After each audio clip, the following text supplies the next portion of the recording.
My mother taught me that sometimes the best experiments are done by just sitting back and observing. It keeps you from trying to force an outcome, even with subconscious bias. It helps you observe the experiment in motion, without interference. It is too easy to think that the lab, that the testing area, is a reflection of reality. It is not. Dairy entry. The devil's daughter. Nothing is idiot-proof because there's always a better idiot. Murphy's Law. My mother believed that if a subject could not accomplish your tests without interference, then either your theory was wrong, you set up the test wrong, or your subjects were inadequate. My mother, like the malevolent universe herself, did not suffer fools lightly. She also taught me that a fool does not make a good pet. Dairy entry. The devil's daughter. Unvarak sat down, wiping his forehead with his sleeve. They had left the desert 3 sleeps before. There had been little to nothing intact. Just wreckage of a dead world. So completely dead that it was doubtful there was much more than the most basic of nature's shock troop, the humble lichen. Then had come the jungle. 18 sleeps. Full of wreckage of a dead civilization, a dead terror civilization, and, like the desert, full of a mist that clung to them. Then, through a forest. 22 sleeps. More wreckage that had resisted the forest as the wreckage had resisted the jungle. After the forest, plains with bushes here and there, scattered trees, and landscape that fooled the eye into thinking it was flat but was, in reality, full of small slopes, hidden little culverts and valleys, small burbling creeks. And wreckage.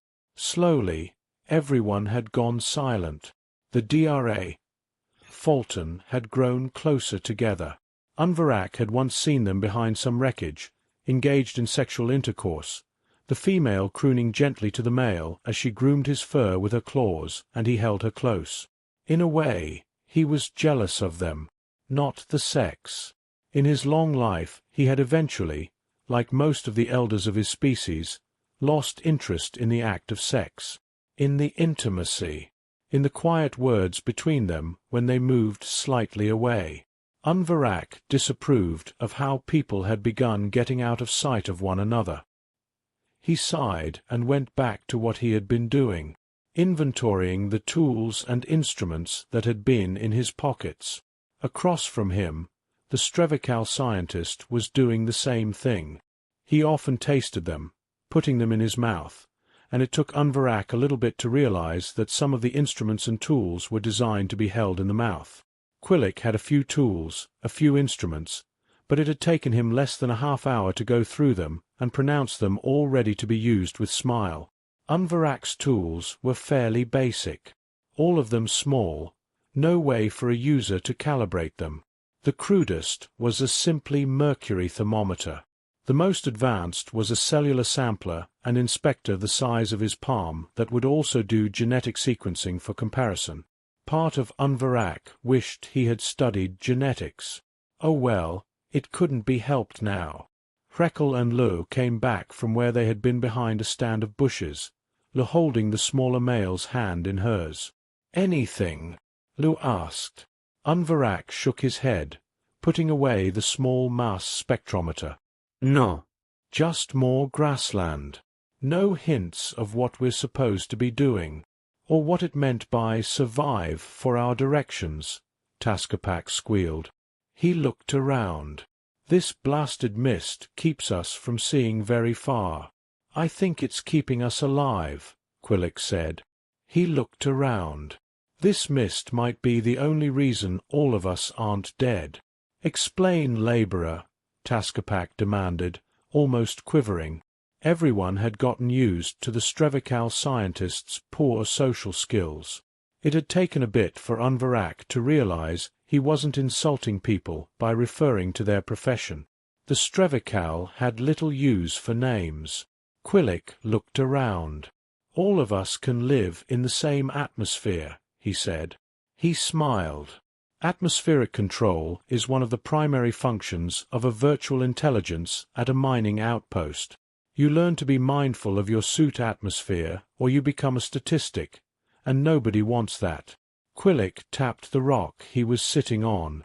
We all came from planets with a slightly different atmosphere. Not enough that we cannot exist in one another's atmosphere, but there would be a slight bit of discomfort without an implant. Right, Lu said. She sat down, the male in front of her, and started grooming the back of the scientist's neck. Terra have a wide survivability matrix for atmospheres, as well as rapid adaptation. They can perform physical labor in as low as 15% oxygen and as high as 60%. With acclimation, they can survive in as low as 8% oxygen and as high as 90%, Quillick said. They would survive, even thrive, in an environment that would kill us. Yes, yes, this I know, Tascapac squealed, sounding frustrated to any not familiar with Strevical tones. Tell me what I do not know. Quillick nodded.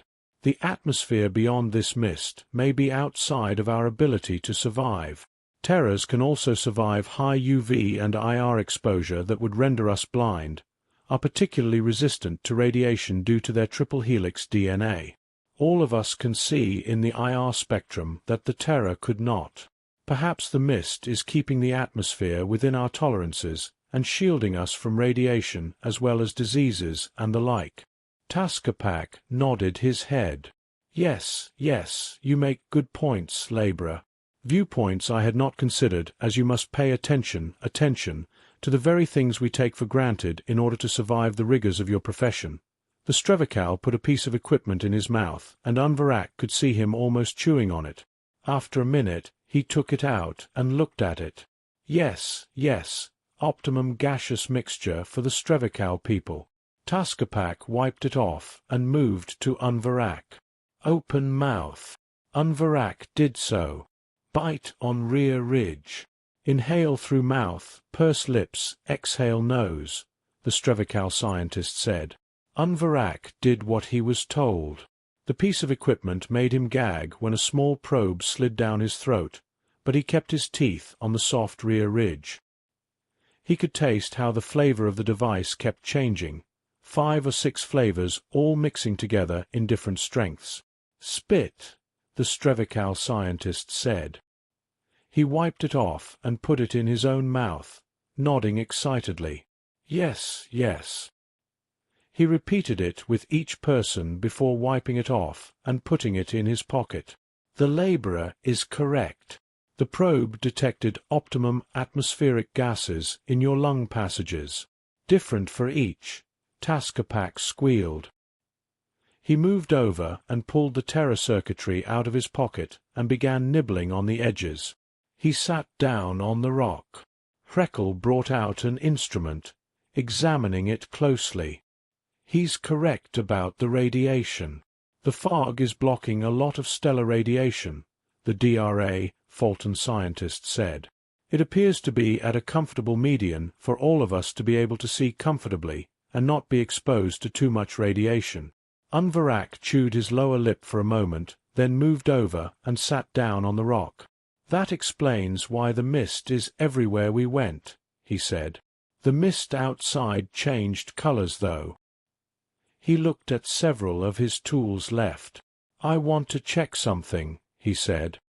He moved over, set the instrument down, then moved away from it. All right, everyone move at least 25 steps away from one another. He waited until it was done, counted to 50, then moved up and picked up the instrument. You can almost around normally again. What science? Tascapac asked, moving up. Just a suspicion, Unvarak said. He ran the playback. As the group spread out, moving away from the instrument, the yellowish fog thinned, then pulled away. Each member of the group was surrounded by a yellowish ochre cloud at least 5 feet on any side. Now things make a bit more sense, Unvarak said. Yes, yes, much is explained now, Tascapac said. He moved away. Much. What is it? Hrekel asked. Each of us is surrounded by fog, What I can only surmise is a cloud of nanites, Unvarak said. Hrekkle came over, watched the video, and nodded. A survival mechanism? Hrekkle suggested. That is the strongest possibility. It would also explain why none of us get hungry or thirsty despite having disparate nutritional needs, Unvarak said. I have wondered repeatedly what could kill entire planets but allow us to walk around. It also explains why the terrors we have seen have not seen us, with the exception of the ones in the alley. Alley was too close quarters. The camouflage provided by the nanite fogs would not have helped, Ch.25 said, the soldier moving up and sitting down. In the same way we can see each other in this fog, they got close enough to see us. Makes sense, Unvarak said. He shook his head. Makes as much sense as anything else that has happened. That brought a round of uncomfortable silence. Unvarak thought about the note in his pocket. 2 + 2 = orange. Yes, please, written in thick black letters with a firm hand. The only thing he was missing from his data set was the biggest one right now. Why? Beyond survive, there had to be a reason. Witnessing that the terrors killed each other and still continued their war through automation and the degenerate descendants killing each other with rocks and sticks. Seeing that entire planets were laid to waste? No, there had to be something else. He just couldn't see it. Couldn't think of what it would be. Witnessing it all, yes, that was part of the survive part of the teasing hints. He knew they were in an experiment of some kind, where even the outlines of the study were kept from the subjects so that they did not interfere with the outcome. But so far, once out of the city, the only risk to any of them was inter-party dynamics. Talking things out had gotten past any difficulty, and they'd all been forced to accept one another's idiosyncrasies in a way that was impossible for their own societies to do. Unvarak kept pondering the situation, leaning against the rock, in the endless yellowish mist, the temperature a little warm, but otherwise no hint of wind or weather. He was unaware he'd gone to sleep until the nightmares started. The first thing he noticed was that he was on a couch. He blinked several times, staring up at the ceiling. The tiles were old, stained, a strange dotted pattern on the tiles. He could hear his own breathing, loud and raspy. He could tell by the feel he was laying on something cushioned, with his feet up on something else cushioned. He looked down his body and saw he was in some kind of soft-skin suit. He lifted a hand and saw a thick glove. It was then he realized that he had a face shield protecting his face and a helmet on. He coughed, rolling over, trying not to vomit. Quillick was already sitting up, looking around. "I am wearing an advanced miner's suit, or something close to it," the Dremkillia smiled. The Fulton scientist fell off the couch he was laying on, going down on all fours, hacking and retching like he did after every sleep period. Before anyone could stop him, he pulled the face shield up and vomited onto the floor. He began gasping in between the retches until the Fulton soldier could get over to him and push the face shield down. "Use the vomit funnel," she snapped. The scientist nodded, swallowing thickly. Couldn't breathe. She checked the readouts. "Breathe slow and deep. Your CO2 and CO levels are extremely elevated. Much further and you would have gone into shock." The scientist sat down, nodding.